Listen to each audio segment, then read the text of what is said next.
Martin Fayoulou s'est attaqué aux Kassaïens au lieu de parler politique. Mais place Nayoki Mabe, to place de Rangenga. Les hommes forts autour, il y avait Nanga Martin Fayoulou, sont tous Kassaïens. Tous les hommes forts, tout autour de mon vieux Martin Fayoulou, sont tous Kassaïens. L'exis légal. Kassaïen. Devos Kitoko. Kassaïen. Jean-Félix Senga. Kassaïen. Donc, on commence que Bao Baza Makasi, Prince Penge, Kassaïen. Bao Baza Makasi autour de lui sont tous Kassaïens. Mais tant que vous avez la sortie médiatique qui doit, pour nous stigmatiser, communauté Mokobo, ils ont bien été, mon vieux. Ils ont malamouté. Et votre sortie médiatique, il y a vraiment, il y a un Ngoloba, Babenga Kayo, soldat du peuple, et commandant du peuple, il y a qui vraiment, il y a un go vraiment, il y a que Oyo, Eza, Openza Eza, commandant du peuple Moutoualoup. Mais on tire Kuna, on tire Basoda, mais finalement, pendant. J'ai retenu de M. Antoine Félix Tshilombo, c'est un frère, trois choses depuis qu'il est au pouvoir: la démagogie, les mensonges et la manipulation. C'est un fin manipulateur, un fin démagogue et un menteur patenté. Tout ce qu'il a promis, il n'a pas honte de vous dire une chose à 7h30 et de changer, vous dire autre chose à 12h30 et au plus tard 18h, il change aussi. Il a promis de frapper le Rwanda à la moindre escarmouche et qu'il en avait les moyens. Il a rassuré que ce n'était plus important d'expédier les troupes au sol. À partir de Kinshasa, il peut frapper et il va réunir le Parlement, déclarer la guerre. Où sommes-nous? Je vous prends mon mot, il avait promis la gratuité et l'enseignement. Incapable de fermer les frontières entre le Rwanda et la RDC. Jusqu'au moment où je vous parle, les chargés d'affaires congolais, les diplomates congolais et au Rwanda et les diplomates rwandais et à Kinshasa. Nous sommes en guerre. Est-ce que vous trouvez ça sérieux? Est-ce que vous trouvez ça sérieux? Mon cher ami, dites-moi un enfant d'un seul ministre, d'un seul député, un enfant d'un conseil à la présidence, ou de Félix lui-même, parce qu'il a encore des enfants à l'âge de la scolarité, qui étudient dans les écoles de gratuité à Kinshasa. Leurs enfants sont dans les écoles belges, instituts français, ceci et cela, des étrangers.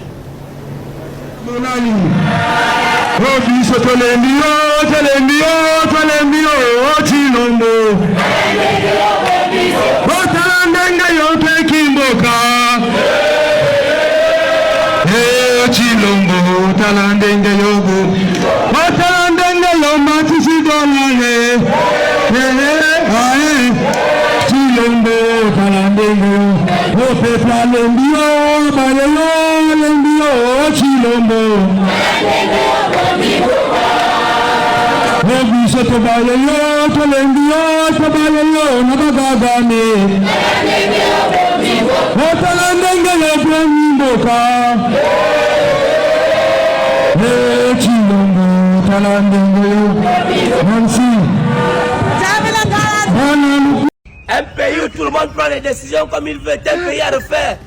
Dans ce pays, il y a un président. Arrêtez de prendre les décisions comme vous voulez sans qu'il ne soit au courant. Le colonel prend les décisions comme il veut, le ministre prend les décisions comme il veut, le directeur prend les décisions comme il veut, et ça, le président n'est parfois pas au courant. Vous faites des mauvaises choses, vous organisez des mauvaises choses sans que le président soit au courant, mais vous massacrez le nom du président. Et dans tout ça, c'est la population. Quand la population se révolte ou se fâche, c'est contre le président. Apprenez à assumer vos décisions, apprenez à assumer vos engagements. Quand tu t'apprends à faire quelque chose, ne mets pas le nom du président, mais mets ton nom. C'est à refaire. Vous salissez son nom matin, midi, soir. Vous prenez les décisions sans qu'il ne soit au courant matin, midi, soir. Mais c'est son nom qui est devant. C'est à refaire. Tout est à refaire. Ça, c'est Fayoulou. Madidi. Hein.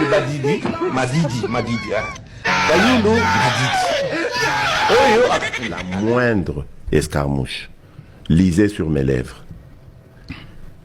Chilombo, c'est un menteur, un manipulateur, un démagogue. Chez les Balouba, le mensonge là circule plus que la vérité.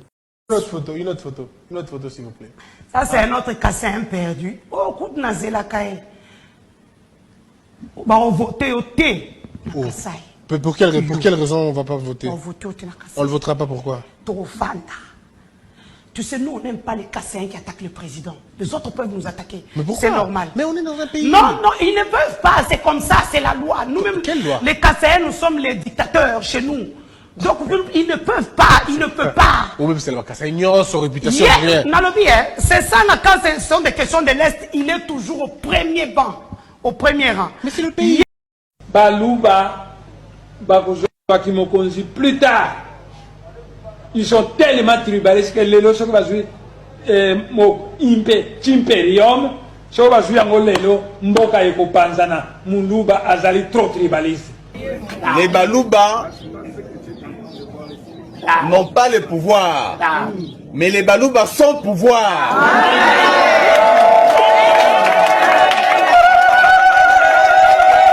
Botama na pouvoir ya kobotama. Vous allez totalement pas diriger Bango, balinga balinga. Dans les prochaines semaines, nous vous présenterons solennellement notre offre politique pour la nouvelle République démocratique du Congo. La fin du régime de M. Chilombo s'accélère inexorablement. Donc j'espère que le Rwanda a retenu cette leçon, parce qu'aujourd'hui, c'est clair, il n'y a pas de doute, le Rwanda a soutenu le M23 pour venir agresser la République démocratique du Congo. Et j'en veux pour preuve le simple fait que en 2013, les mêmes M23 avaient été totalement défaits et leur arsenal avait été confisqué. Si aujourd'hui ils ont repris du poil de la bête, ça veut dire qu'ils sont partis de quelque part. Vu la taille de la République démocratique du Congo qui se situe au centre de l'Afrique, entre l'océan Indien et l'océan Pacifique. Na palais du peuple, ngai rassembleur ya peuple luba, ngai protecteur ya peuple luba. Yo zali rassembleur, ozali protecteur. Okamata basi bazali na mabumu, obwaka bango na bloc, bakomi bout. Bana mike moyen ya kopema ezali te. Yaka na fungula ezali te. Nalata kelamba ya soda, botine na makolo, botine na ngai nde tango na bandi kobuka basoda banso bazaki babuki kipo tango bato babimi. Mwasi na libumu ke kobwaka ye na boloko asali yoni bano ya mike na bamama na kati ya boloko ngai nde na bimisi bango.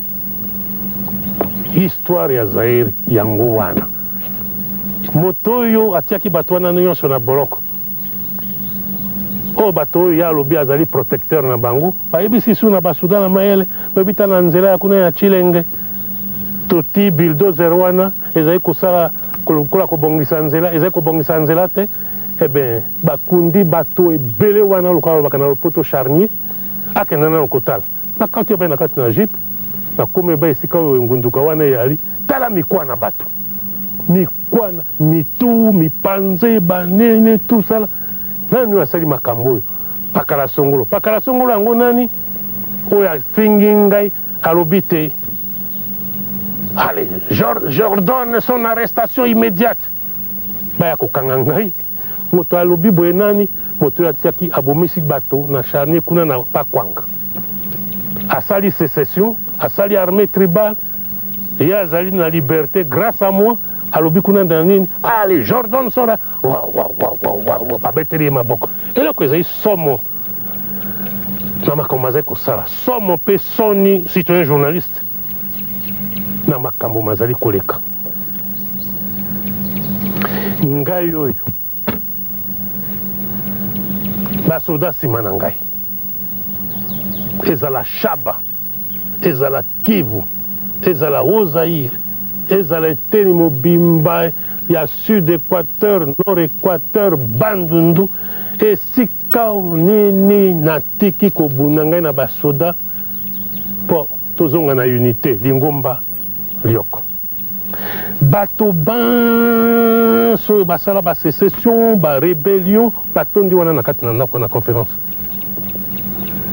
e bato wana bazali nde kofinga ngai soki ofingi ngai moto moko mpe atuna bango osilisaki bato na Kisangani expliquez-vous obomisaki bato na Bakwanga colonel Mobutu à l'époque ake kokuta bibembe akuti makambo abimisi bato na bolo basalaki yo nini expliquez-vous te bango nde bakomi lokola balobaka na poto baaccusateur ngai nakomi accusé est-ce que logique oyo ezali zairoise logique oyo ezali logique oyo ya normal te que moto oyo abikisi Zaire bazali kofinga ye bato oyo babomi bato bakomi accusateur yo mona yango epai wapi ezali kopesa somo mpona avenir ya mboka oyo Zaire conférence nationale président nango oyo baponi ye par acclamation bato banso baokani bati ye wana mpona bureau définitif monseigneur Mosengo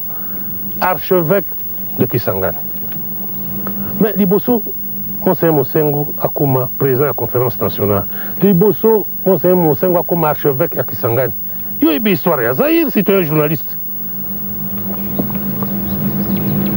baye babomaki monseigneur na Isangi ezali na kati ya archidiocèse ya Kisangani bazali na kati ya sa oyo babomaki moninga na ye évêque ya Isangi oyo babomaki moninga na ye évêque monseigneur ya Wamba oyo basangisaki bamissionnaire soko tuku ine nzambe ya buta babomi bango bazali wana pape ayaki na Zaire mpona béatification ya Anuarite akomi bien heureuse na likolo basakoli yango na Zaire na liboso ya palais du peuple moto abomaki ya Anuarite azali wana na kati ya sala est-ce que yokoki kondima te balokota baassassin basécessionniste bayaka kofinga bato moto oyo apesi bango échec ezala na bandundu ezala na shaba bipai nyonso natangaki awa bayaka kofinga ye yo moni yango epai wapi un accusé lokola balobi na poto qui devient accusateur osalaka sécession olobi babeteli yo maboko okotisi bamercenaire banini olobi okendaka na Portugal kosala école de guerre olingai kolonga bana ya Zaire kuna na nini oyo ezali nini mpona ngai kofinga mémoire ya basoda banso ya Zaire oyo babundaki na ngai tozongisa Zaire na lingomba tozongisa kimia na kati ya Zaire ezali kofinga bango ezali nini lokola balobi na lopoto une insulte à leur mémoire. Tout est à refaire. L'Afrique est à refaire. On veut toujours se référer aux Blancs, mais nous sommes sales.